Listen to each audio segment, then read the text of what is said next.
apa, saya laksanakan. Kemudian hampir 10 tahun saya jadi asisten orang bule, berbagai pengacara bule.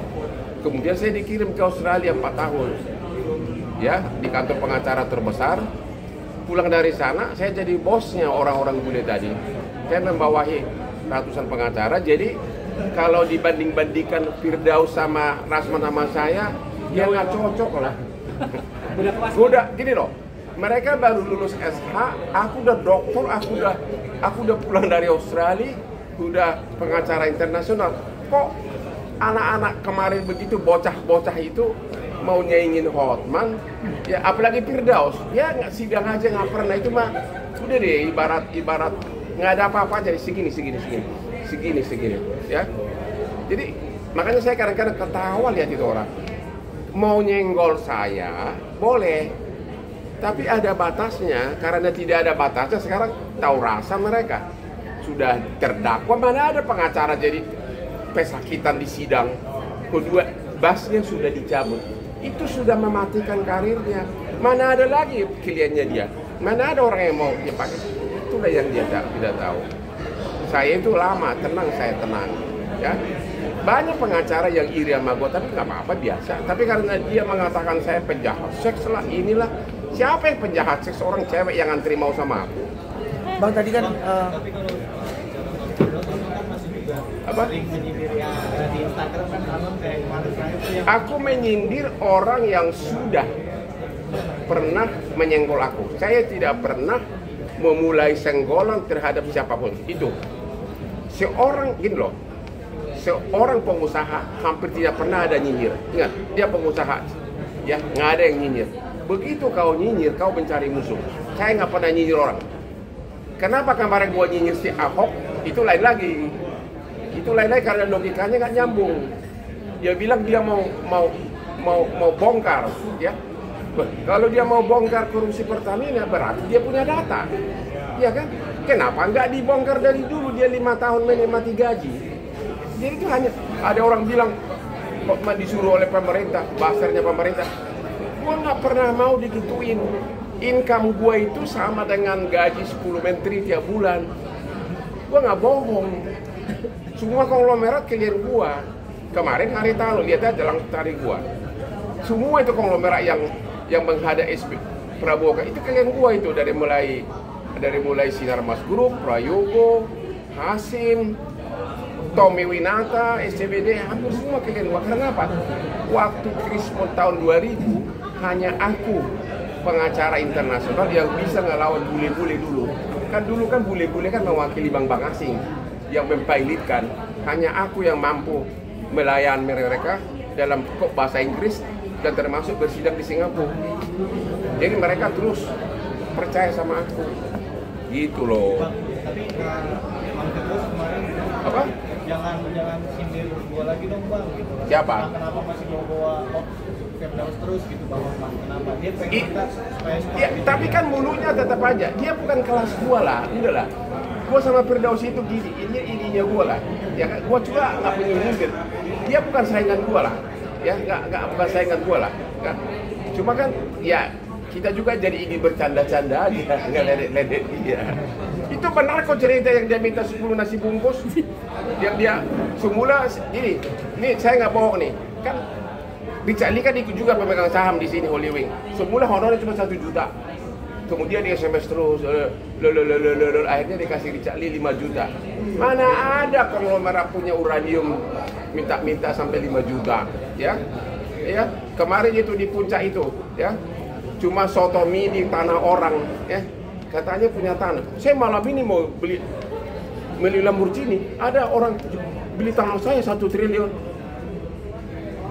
Itu orang otaknya gimana sih? Bang, tapi juga Bang Firdaus juga udah jangan bicara Firdaus deh. Hei Firdaus, kau bukan level aku. Udah itu aja deh. Kau terlalu jauh di bawah saya. Kalau untuk canda-canda oke, tapi sekali lagi Firdaus, you bukan di bawah aku. Kamu itu benar-benar di bawah aku, terlalu jauh. Ibarat langit dan bumi. Udah itu aja. Gak usah tanya lagi deh. Dia bukan saingan gua, emang gak pernah ada perkara sama dia. Kan mulai kan gara-gara si Rasman. Mana pernah gua berhadapan sama dia dimanapun, gak pernah. nggak pernah bersidang. Kalau gua kan udah melanglang buana tiap hari bersidang di pengadilan sampai ke Singapura. Iya. Jadi jangan lagi bicara siapa si uranium palsu. Dia bukan level gua deh. Ya. Dia he's just nothing. Iya. Udah jangan tanya lagi deh. Bang, tadi ada fakta unik. Pendapat dia hampir semua sampah. Bang, ada fakta unik bahwasanya abang kan tadi bilang bahwasanya kalau setiap jam 4 pagi itu kan berenang ya, Iya. olahraga. Itu untuk kesehatan abang kah apa seperti apa? Jadi mungkin? gini, saya udah 38 tahun jadi pengacara. Kadang waktu Krismon, ya, percaya nggak, 6 lemari besi di kamar gua itu semuanya isinya dolar. Hampir semua perusahaan Paili datang ke saya. Hampir semua. Dia tanya Pak Prabowo lah, 25 tahun jadi klien gua. Emangnya itu bohong? Dia sendiri ngaku 25 tahun itu jadi klien gua. Tanya Sinarmas, itu yang konglomerat paling besar. Ya, hampir semua konglomerat. Setiap hari itu bisa 5 perkara. Berarti gua harus mempersiapkan pembelaan itu mau tidak mau bangun subuh. Itulah sejarahnya kenapa aku sering bangun subuh. Akhirnya jadi bawaan tubuh saya. Udah nggak bisa dirubah. Gua lagi sakit pun di rumah sakit, jam 4 udah bangun. Makanya kalau gua di Singapura jam 5 gua udah melanglang buana kayak orang gelandangan di Orchard Road. Jalan pagi. Opung Ya, kesehatan. itu karena bawaan kerja saya dari dulu, akhirnya terbiasa dari sekarang. Sesudah Krismon, akhirnya praktis gua udah nggak pernah ke kantor. Tanya orangnya, nggak pernah gua ke kantor.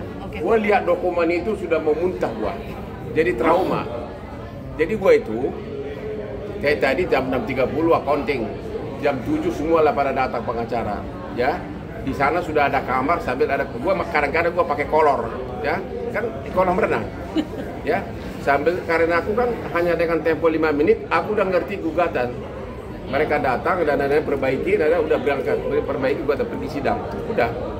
Tapi kan Opung ibaratnya kalau kesehatan berenang sekarang safari, seperti apa, Pung? Oke, ya Pasca kesehatan. kemarin. Jadi gini, waktu sidang tanggal 20, tiba-tiba kan pas istirahat saya kan kolap. Itu memang benar, saya lemas banget. Saya pulang ke rumah, diperiksa, kemudian ternyata something wrong dengan tekanan darah saya udah mulai turun. Akhirnya dibawa ke rumah sakit Mitra. Tanggal 21 malam tekanan darah saya, percaya nggak, sudah 95 ke 45. Itu sudah, katanya itu sudah mati. Karena nggak ada tekanan darah sampai 45 di bawah. Rata-rata kan 80 kan. Ya, jadi saya dikasih antibiotik segala macam 3 malam. Akhirnya anak saya langsung bawa saya ke Singapura. Pagi-pagi tiba-tiba ide dia nggak mau pakai pesawat umum biar tenang, langsung sewa private jet bawa ke Singapura. Ternyata dokter Singapura dalam tempo 2 jam langsung tahu lever gua yang bermasalah. Ya, lever gua bermasalah. Katanya ada bakteri masuk ke lever gua. Bakteri ini berantem sama sel darah putih kan. Sel darah putih kan membunuh bakteri kan. Bakteri ini mati, menumpuk di lever. Kalau sesudah dia menumpuk, dia berubah jadi nanah, masuk ke darah. Disitulah infeksi di darah. Tapi Kondisi sekarang sekarang gimana? seperti apa, Pung? kondisi Dan sekarang. karena apa mungkin? Belum tahu. Kalau Singapura menemukan penyebabnya adalah lever, tapi dari mana masuknya bakteri nggak tahu. Makanya tiap hari saya masih disuntik antibiotik. Di sini ada infus nih. Ini ada infus di sini. Ada selang di sini sekarang. Masih. Lengket ke darah gua. Masih sampai sekarang. Sampai sekarang. Jadi tiap hari istri saya suntik. Tapi dengan harapan katanya nanti bakteri yang sudah lumpuh itu, kemarin pas saya dicek terakhir di USG sudah berkurang 70%, tinggal 30% lagi. Ini ada nih, tapi saya nggak bisa buka. Ini ada kabel di sini. Ada kabel di sini 2, langsung masuk ke darah gua. Jadi tiap itu sama dokter Singapura sudah kasih saya untuk antibiotik sampai tanggal 8 April. Nah, jadi tiap pagi istri saya suntik. Ini sudah ada nih. Kabel langsung ke darah nih. Ini kabel ini. Berarti kayak ngehambat aktivitas Opung juga nggak? Nggak ada masalah. Lu sekarang gua pacaran lagi, dansa lagi bisa. Bung, Ini Bung, asli gua, cantik nggak asli gua aja. cantik, Itu kayak cantik. misalkan Halo, kayak Hai dari- aktivitas. Bung, makanan Nggak ada yang masalah. harus dihindari, Bung. Saya 38 tahun jadi pengacara tidak pernah sakit. Ya. Saya tidak pernah sakit kecuali demam berdarah 2 kali. Nggak pernah sakit gua. Itulah. Jadi memang selama ini pegawai saya semua bingung. Bapak kok hebat banget sih, jam 4 bangun. Kerja sampai malam. Jam 10 udah di Holy Wing. Party. Jam 3 pulang. Jam 7 udah kerja lagi. Aku begitu terus menerus. Ya mungkin dokter Singapura mengatakan time to slow down. Sudah waktunya untuk slow down. Anak-anak seperti apa, Bung? Lebih Protektif nggak sih? dan melarang. Oh ya anak saya semua. Anak saya kan putri saya kan pengacara di London. Dia ditempatkan di Singapura. Ya, yang ngerawat saya kemarin di Singapura dia terus. Dia tinggalin kantornya. Jadi anak-anak saya, I'm a happy family gitu loh. Siapa bilang? Ada yang bilang sabar banget istrinya. Istri gua baik banget. Coba, siapa sih yang udah? Aspri itu. Aku sini. Sini kau. Ini saksi tiap pagi lihat istri gua. Pilih jas gua tiap pagi, dasinya siapa? Ibu. Jas gua itu ratusan. Saya tiap minggu 4 jas baru. Yang milih siapa? Ibu. Ya. Yang sediakan sarapan siapa? Ibu. Ya. Kalau dia mau pergi selalu pamit kan? Iya. Jadi kepada cewek-cewek atau cowok-cowok yang mengatakan seolah-olah istri saya paling sabar, gua lebih baik dari suami-suami kamu. Gua lebih bagus dari kamu semuanya, ya. Karena aku di rumah itu sangat baik. Ya memang aku nggak munafik. Ya kadang-kadang kalau suka sama cewek, tapi kan ada batasnya gitu loh. Kayak gua sama artis yang dulu, ya gimana? Gua kan manusia normal, jadi udah tau lah yang di Cibubur.